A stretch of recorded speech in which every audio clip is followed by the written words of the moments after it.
Yeah, we always have an odd one in the crowd. So it's kind of odd. Decidedly odd. Doesn't that strike you as a little bit odd? No, that doesn't strike me as a little bit odd. It's the Bob and Sheri Oddcast, with stuff we wouldn't, couldn't, or shouldn't do on the regular show. Now, here's the Oddcast.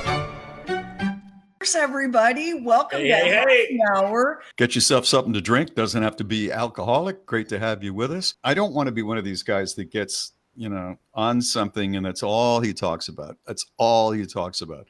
But gardening is my new thing. And I just saw an article in the New York Times, and I'm going to refer back to what you were just saying, that you might get into it, for relaxation reasons.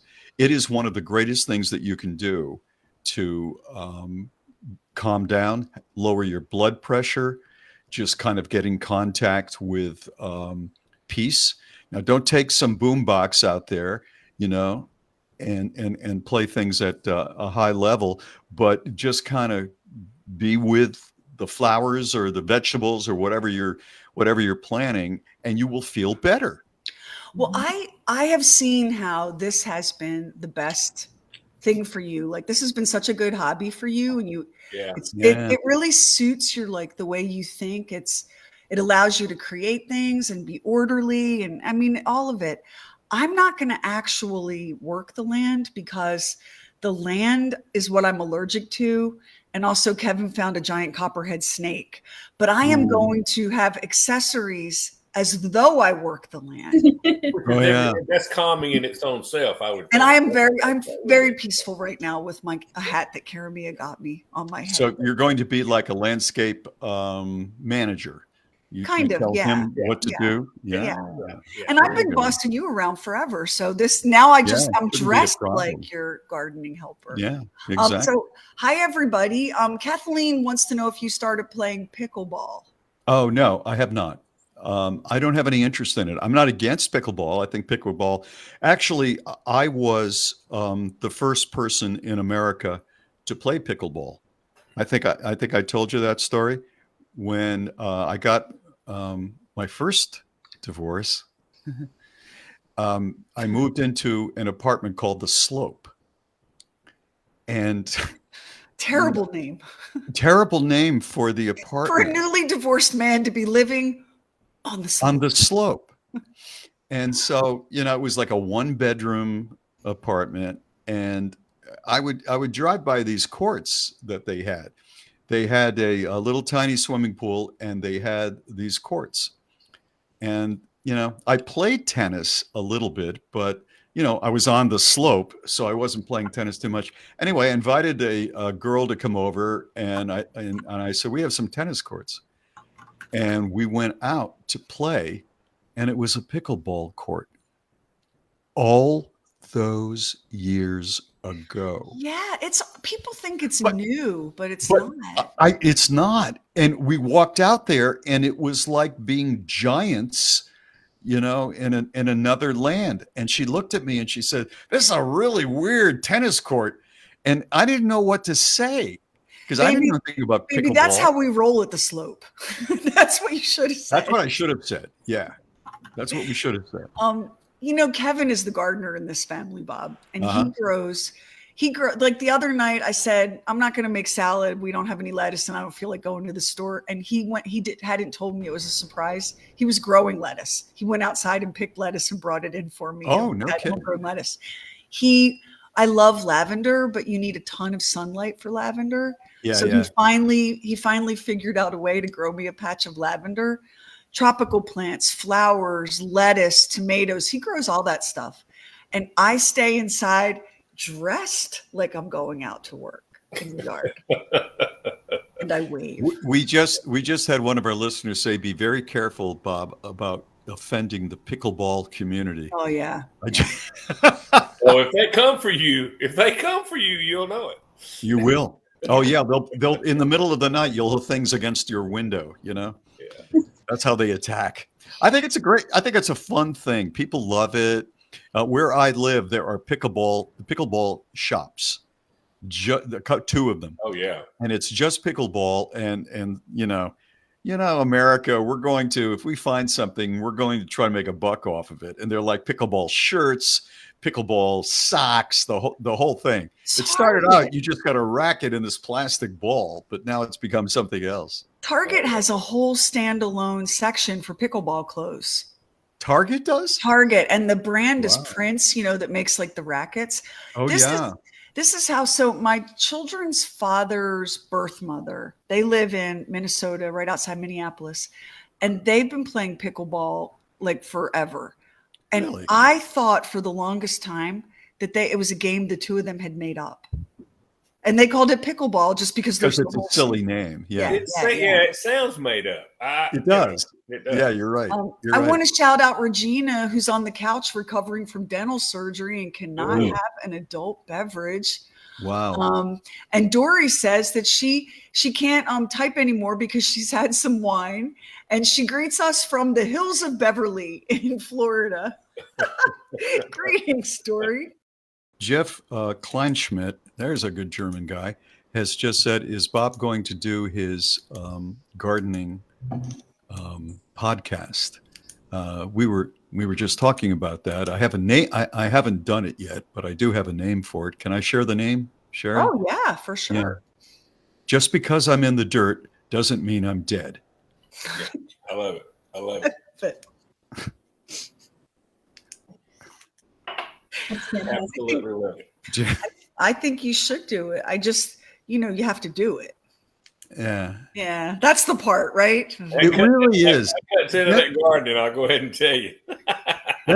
that go ahead and doing it's really such a drag. It was like so that much in school, I was talking to one of Karamia's friends who spent the night last night, and she and I were talking, and she was telling me about her little part-time job, and she's like, it's just, every day. And I was like, girl, right? Every day with the job.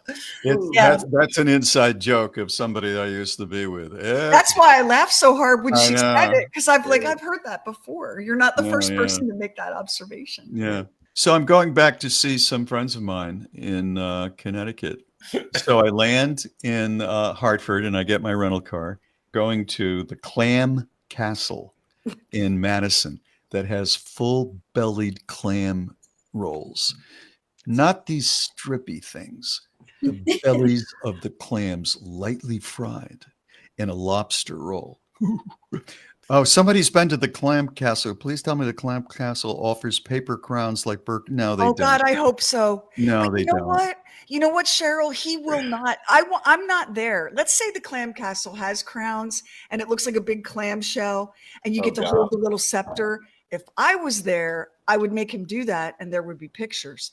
But on his own, do you think he's going to do that? He's not. He won't do it. There's no place in New England that give you a little crown. What are you kidding me? There's no way. But if you have yourself the castle, you almost have to have a crown. Burger King has Burger King crowns. Burger King got clam bellies. They're called clam bellies. And there's no place in New England that gives you a little crown. Where in the world did you get all this from?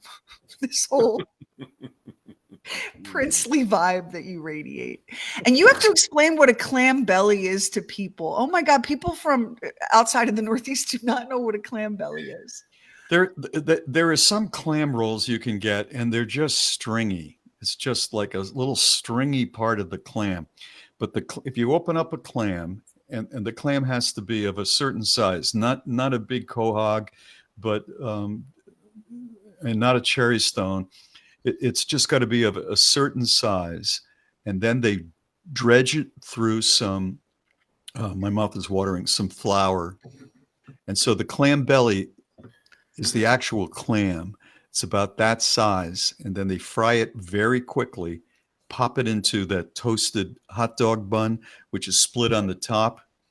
There's a certain type of bun. So it's tender, not chewy. Yes. Because clam strips are chewy, like eating a pencil eraser. There is. I've said this before. I'm not talking about clam rolls, but just clams, raw clams.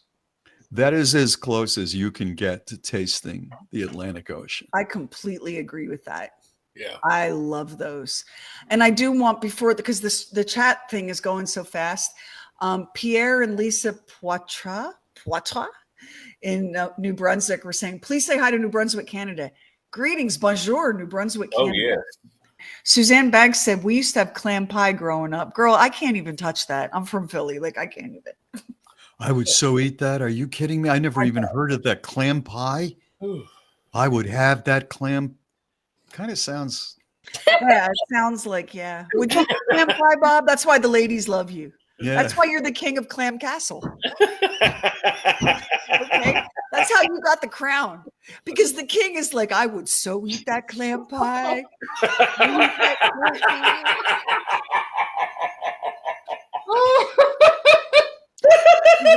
With gusto. All hail the king, ladies. All hail the king. In that situation, I will put the crown on. And you deserve it. You filthy cloven hoof little monster. You deserve it. Oh my God. I don't know from experience, I just hear. I'm just hearing things. Oh my God. Somebody just said Bob doesn't trust clam pie. No. Well, he's been burned so many times. He's had some bad experiences. He's had some tough times with clam pie. Yes. And let me tell you something else about Bob. Bob will be the first man to tell you that clam pie can be expensive, so you want to shop a little bit. Very expensive. Very, very expensive. All right then. Well, where were we? Lamar laughed himself right on off. He'll come back. Meredith said, my teenage daughter is listening. I'm so embarrassed that I'm dying of laughter at the same time. I got to get a glass of wine. I'm sorry. You're on your own. Growing up in the woods with brothers, perhaps I should have gone to cotillion. So Lamar's having some technical problems. He'll come right back. I'm reading some of these clam comments. I don't know what's going on today, but I had a bunch of technical problems today. And then Lamar's having technical problems tonight. So yeah, Charlotte says, get you a glass, Bob. You deserve it after that. A man gets thirsty. The king works so hard for his people. Let me tell you how hard the king was working tonight with his dog. My dog, he's getting better, but he's had some inflammation. He's had some gastrointestinal problems and all. And I got a refill of the medicine. So the medicine is a little red pill about that size. And this guy is an amazing guy with hiding pills in his mouth. And Mary's not here. She's pretty good at getting it down. So it was up to me. So I got his greenie and I said, here's your greenie, but we have to get the pill first. And I get him to sit and I split the pill in half and I put it in his mouth. And I'm going, come on now, baby. Yeah, yeah. And he's going, Okay, we got half of it down. Now let's get the other half down. And I was so proud of myself.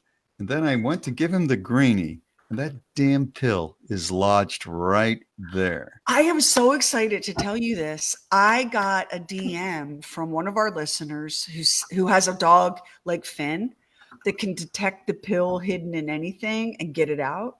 Yeah. She uses Pillsbury sugar cookie dough. So you give Finn a taste of you give him a little piece of the dough with no pill in it. And then the next piece has the pill. I'll try that, but I don't think it'll work because when we were at the vet, they put the initial pill into one of those greeny little pouches, which are like $59 each. He ate it right there. I bought a package of them, and he knows something's up. Have you tried ice cream? A bunch of people are suggesting ice cream. I have not. I don't think of giving a dog ice cream. Do they even like ice cream? You could get Frosty Paws. Ice cream for dogs at the grocery store. Yeah, I dated her once, Frosty Paws. Yeah. That was before he was the king of Clam Castle. Right, exactly. She didn't give me her loss. Damn straight. her loss entirely. Yeah, you could get, in fact, Carrie and I were at the grocery store a couple nights ago, and they don't just have Frosty Paws. They have so many kinds of ice cream treats for dogs now. It's insane. Before I hooked up with you on the air, I was doing the show with this guy, and he was really good at doing voices. You know, like he would do Abe Vigoda. He did a really good Abe Vigoda voice, and he did Reagan, and he did. But after a while, I just said to myself, and this is my professional instinct, which has made me who I am. I don't think you can really build a career on Abe Vigoda voices. And so, you know, I had to move him along. As a stunt once, I got some dog ice cream and had him taste it on the air. And I checked out ahead of time. It wasn't going to kill him or anything. Yeah, it's just not sweet. Yeah. And he's eating it and he's going, this is the worst ice cream I've ever had. And I said, that's because it's dog ice cream. And he did not go with the whole thing. He was offended. He's in the wrong business. He was in the wrong business. Yeah, he's in the wrong If your whole thing is being Abe Vigoda and you can't roll with eating dog ice cream, you need to get out of my life. And you're in the wrong business. Yeah. Yeah. And then you came along. God bless. The queen of Clam Castle. And then here we are at the Clam Castle. Welcome to Trooping the Color. Kevin just texted me from upstairs and said, do any of your happy hour peeps have any advice about hand, foot, and mouth disease with little kids?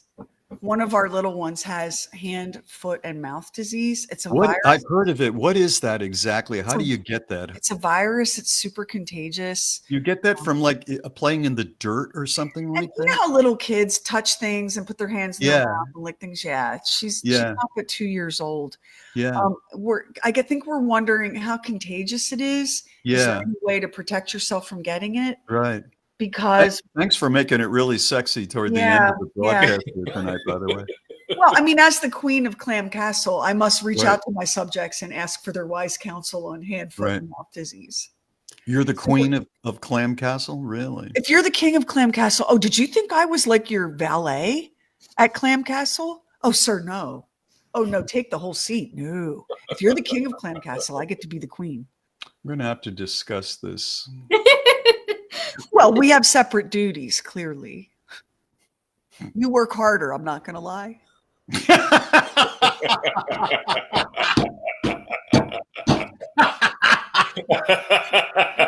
that's not something I've said to you before. And those are the first words you've ever said regarding me. Well, you're a hardworking king. Yeah.